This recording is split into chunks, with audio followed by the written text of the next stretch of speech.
नमस्कार, हमारा नाम है समरीन और आपने देखना शुरू कर दिया है लाइव सिटीज। देखिए, कहा जाता है कि हार और जीत आपकी सोच पर निर्भर करता है। मान लिया तो हार और ठान लिया तो जीत। देखिए, बड़ा सवाल यही बना हुआ है कि आखिर रामगढ़ में क्या होने जा रहा है। तो इस वीडियो में हम आपको बताएंगे कि आखिर रामगढ़ से क्या कुछ खबरें निकल के आ रही हैं। तो एक बार फिर से इस मुद्दे पर सीधी बातचीत करने के लिए हमारे साथ सीनियर जर्नलिस्ट ज्ञानेश्वर जी हैं। ज्ञानेश्वर जी, सीधा सवाल है मेरा आपसे, आपको क्या लग रहा है, क्या इस बार रामगढ़ में राजद के किले में बड़ी सेंधमारी हो गई है क्या? नहीं समरीन जी, आपने कहा मान लिया और ठान लिया जी। तो देखिए, जनता जो है ना, यदि आप मान लेते हैं कि यह बपौती है आपकी, तो जनता जवाब दे देती है जी। एक चुनाव, दूसरा चुनाव, तीसरा चुनाव, जनता कब तक आपको बर्दाश्त करे। और जनता सब कुछ आपको ही नहीं देना चाहती है। और जब आप अपने ही पथ से भटक जाते हैं कि कार्यकर्ता ही बड़ा होता है, लेकिन जब बेटा बड़ा होने लगता है तो कार्यकर्ता को भूल जाते हैं, तो जनता जवाब देती है। बिल्कुल, जनता जवाब देती है। तो देखिए, रामगढ़ की स्थिति हमने बेलागंज बता दिया, तरारी बता दिया, इमामगंज बता दिया। रामगढ़ में राजद वाले ही, देखिए वहां चतुष्कोणीय मुकाबला है। देखिए, सुधाकर सिंह सांसद बन गए बक्सर से जी। और जब सांसद का चुनाव लड़ रहे थे तो रामगढ़ ने उन्हें पूरा समर्थन दिया। देखिए, आज आरजेडी के ही एक नेता कह रहे थे कि सुधाकर सिंह, बीजेपी वाले भी इसे कंफर्म कर रहे थे कि सुधाकर सिंह को जीत मिल गई पवन सिंह के कारण। हाँ, लेकिन रामगढ़ में यादवों ने और राजपूतों ने व अन्य सवर्ण जातियों ने सुधाकर सिंह को वोट किया था, ठीक है। लेकिन अभी जो चतुष्कोणीय मुकाबला है उपचुनाव में, देखिए जगदानंद के बेटे अजीत सिंह, बिल्कुल, और बसपा से सतीश यादव एलियस पिंटू यादव, अंबिका यादव के भतीजे, फिर बीजेपी से अशोक सिंह और जनसुराज से सुशील कुशवाहा। तो हमने आरजेडी के नेताओं से मुलाकात की, बातचीत की, ठीक है ना। देखिए, जब चुनाव के परिणाम तो 23 तारीख को आएंगे, जब वोटिंग खत्म हुई, तो उन्होंने कहा कि देखिए, यदि हम नंबर 1 नंबर 2 में रहे तो बड़ी बात होगी। तो आरजेडी वालों ने ही भरोसा खो दिया रामगढ़ को लेकर लो इन कॉन्फिडेंस। हाँ, लो इन कॉन्फिडेंस है कि रामगढ़ में हमारी उम्मीदें कम है। लेकिन फिर सवाल पैदा होता है कि इनकी उम्मीदें कम है तो उम्मीदें किसकी अधिक है। बिल्कुल, आप देख ही रहे थे कि भाई सुधाकर सिंह भी भड़क गए थे, दबदबे की बात कर रहे थे। जगदानंद मान रहे हैं कि भाई रामगढ़ तो मेरा ही है 1990 से, ठीक है। 2015 में वहां जीत गए थे अशोक सिंह, ठीक है। बिल्कुल जी। तो जनता मालिक है ना। तो इस चतुष्कोणीय मुकाबले में देखिए, बसपा ने आरजेडी को तो पानी पिला दिया, आरजेडी को पानी पिला दिया।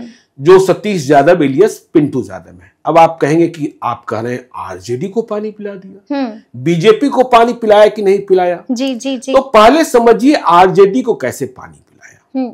नाम है सतीश यादव, यादवों का वोट ले लिया, एलियस पिंटू यादव।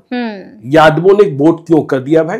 यादवों के नेता कौन है? लालू यादव और तेजस्वी यादव। तो फिर सतीश यादव कौन से मोहरे हो गए जी? हाँ, बिल्कुल। तो लालू यादव की बात नहीं मानी गई, तेजस्वी की बात नहीं मानी गई, ठेंगा दिखा दिया। हम ये नहीं कहते हैं कि 100% वोट कर दिया, लेकिन बहुतायत में लोगों ने, यादवों ने वहां स्थानीय स्तर पर, देखिए, यह नहीं माना कि सबसे बड़े तो लालू यादव है। हम बार बार कह रहे हैं कि यह उपचुनाव जो है वह बिहार की सत्ता को बदलने वाला नहीं है, तेजस्वी यादव को मुख्यमंत्री बनाने वाला नहीं है, लेकिन जनता संदेश दे रही है कि हम गुलाम नहीं हैं, हम खूंटे में बंधे नहीं हैं। और जब यादव उधर गए तो देखिए, बसपा के साथ जो दलित वोट है वह भी, आपको याद होगा कि 2024 के लोकसभा चुनाव में बसपा के उम्मीदवार, बसपा के प्रदेश अध्यक्ष अनिल कुमार 1,30,000 मत ले आए थे। तो उस इलाके में बसपा का जनाधार है। तो बसपा ने सबसे पहले,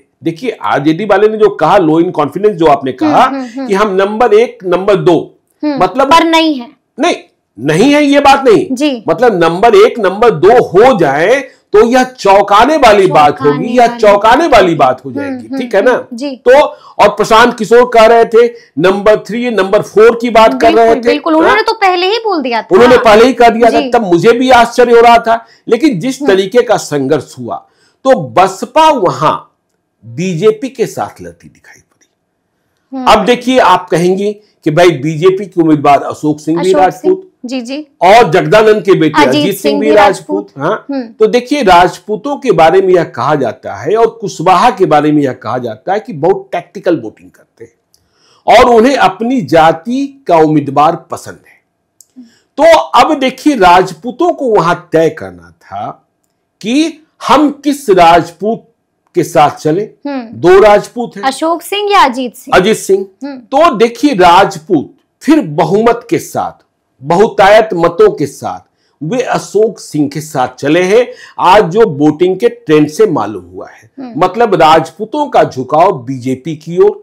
अब इसका कारण चाहे आप जो मान लीजिए कि जगदानंद को यह संदेश देना था कि आप कार्यकर्ता को क्यों भूले, बेटे को हमने सांसद बना ही दिया, अब दूसरा बेटा भी विधायक बने, तीसरा बेटा भी एमएलसी बने, यह बात नहीं चलने वाला। नहीं चलेगा। तो देखिए वहां राजपूत वैसे भी और आपने देखा ना कि किस तरीके से एक पवन सिंह ने कितना खेल पानी पिला दिया था, कितना खेल बिगाड़ा।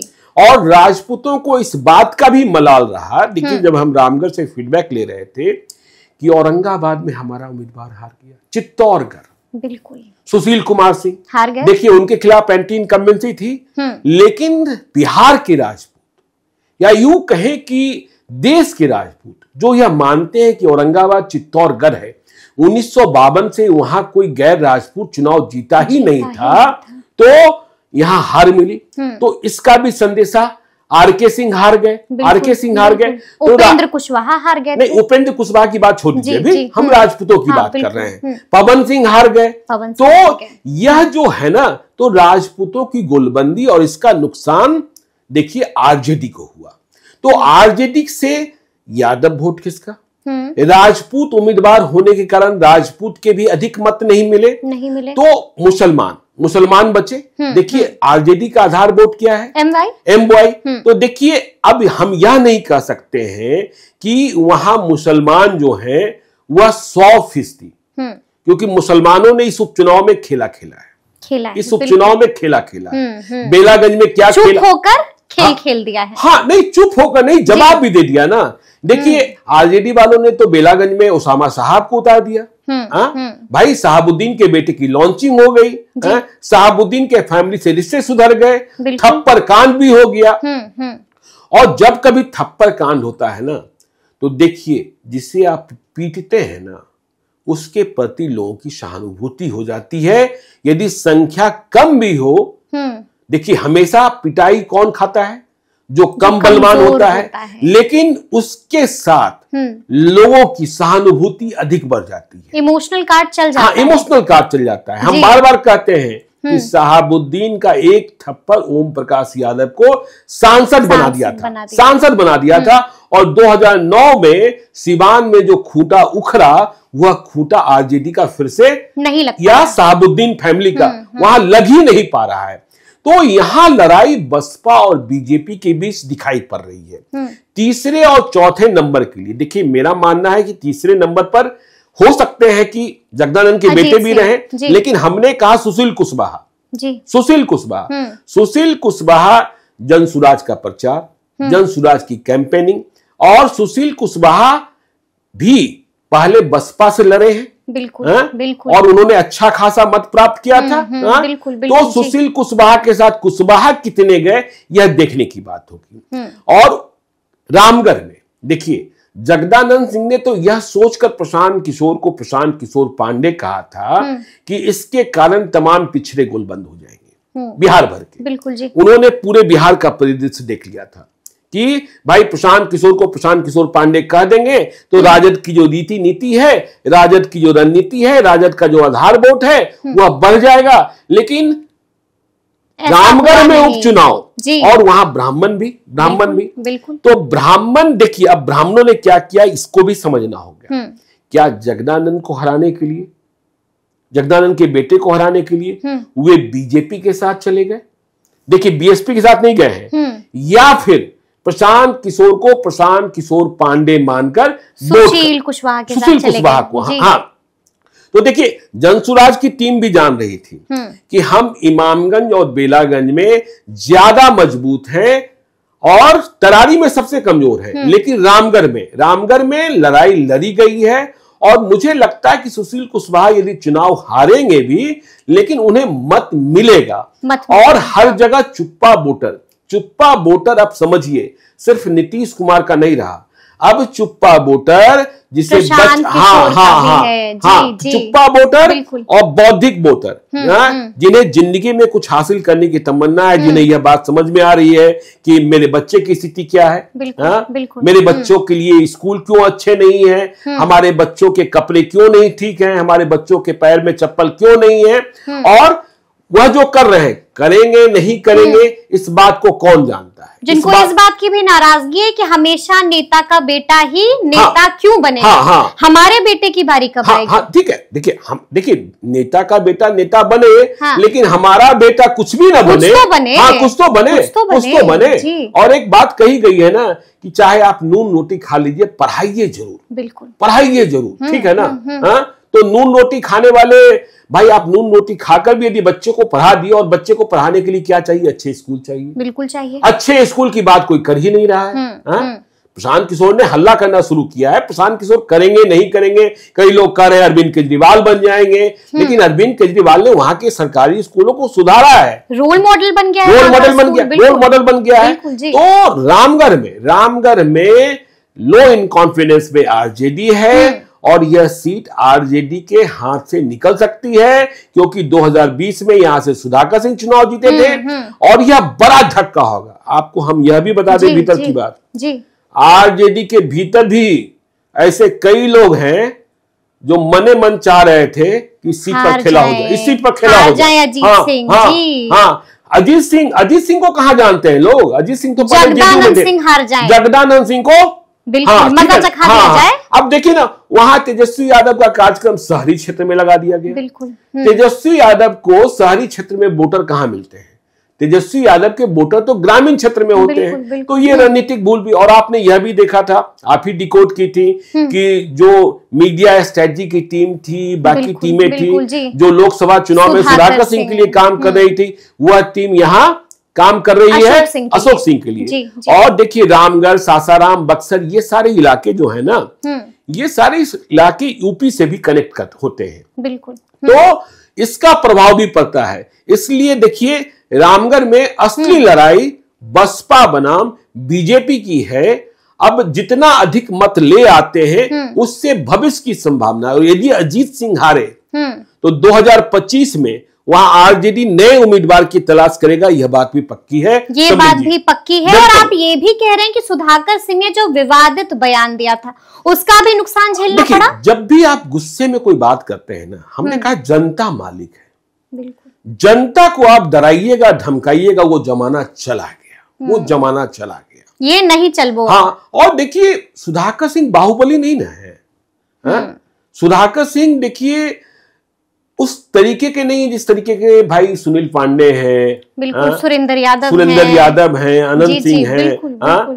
वो रॉबिन हुड वाली छवि भी नहीं है, बिल्कुल। कि भाई अनंत सिंह कहते हैं, अनंत सिंह भले चाहे जो नाम हो, लेकिन क्या कहते हैं वहां के लोग? तो रॉबिन हुड ही मानते हैं, और अनंत सिंह क्या कहते हैं? हम तो जनता के लिए पानी लेकर खड़े रहते हैं, कोई आ जाए, कोई आ जाए। और होशियार कितने, हम और आप गए थे इंटरव्यू करने ना, और चुनाव का वक्त था, एक व्यक्ति आया कि 2 महिलाओं की लड़ाई उसे निपटाना था। अनंत सिंह ने कहा कि चुनाव तक नहीं निपटाएंगे, बिल्कुल, चुनाव के बाद निपटाएंगे, क्योंकि एक पक्ष नाराज होगा, और एक पक्ष नाराज हो जाएगा तो वोट भी खराब हो जाएगा, तो चुनाव के बाद करेंगे। तो चुनाव का समय यदि आप गुस्सा दिखाएंगे तो फिर मुंह की खानी पड़ सकती है। चलिए तो हमने आपको बताया है कि आखिर इस बार रामगढ़ क्या कह रहा है और वहां पर क्या कुछ हो सकता है। तो फिर ये पूरी बातचीत आपको कैसी लगी है, कमेंट करके हमें जरूर बताइएगा। तो ऐसे तमाम अपडेट्स के लिए बिल्कुल ऐसे ही हमारे साथ बने रहिएगा और देखते रहिएगा लाइव सिटीज। बहुत शुक्रिया, धन्यवाद।